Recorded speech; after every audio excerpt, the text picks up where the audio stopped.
আসসালামু আলাইকুম। সবাইকে আমার চ্যানেলে স্বাগতম।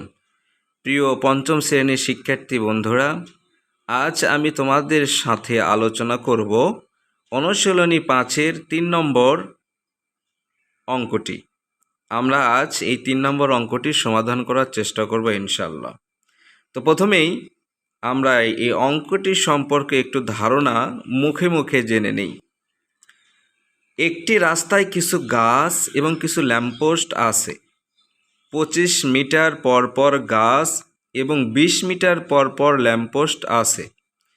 রাস্তার শুরুতে গাছ এবং ল্যাম্পপোস্ট একত্রে থাকলে কত মিটার পর পর গাছ এবং ল্যাম্পপোস্ট পুনরায় একত্রে থাকবে?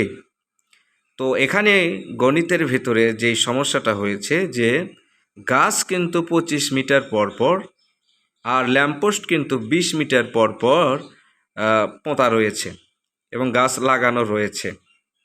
তো সুতরাং কত মিটার দূরত্ব গিয়ে গাছ এবং ল্যাম্পপোস্ট উভয়টি পাশাপাশি পড়বে?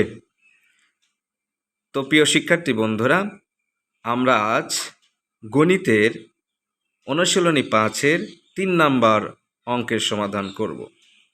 চলো সবাই খাতা কলম নিয়ে আমার সঙ্গে বসে পড়ো।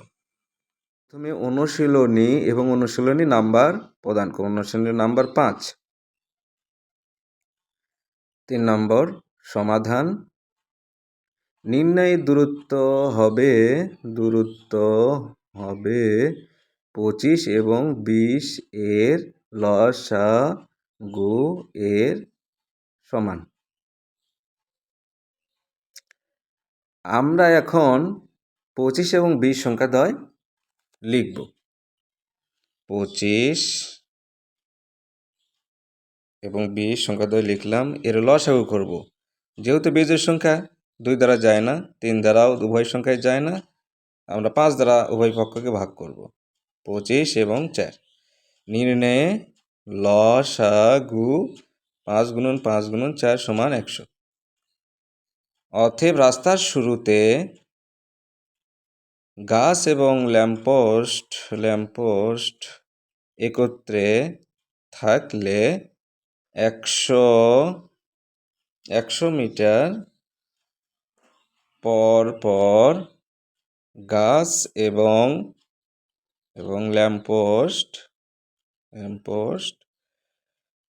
পুনরায় একত্রে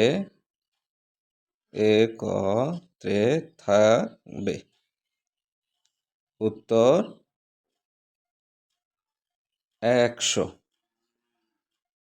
মিটার। ধন্যবাদ প্রিয় শিক্ষার্থী বন্ধুরা, আশা করি তোমরা অঙ্কটি পুনঃ সমাধান করতে পেরেছো।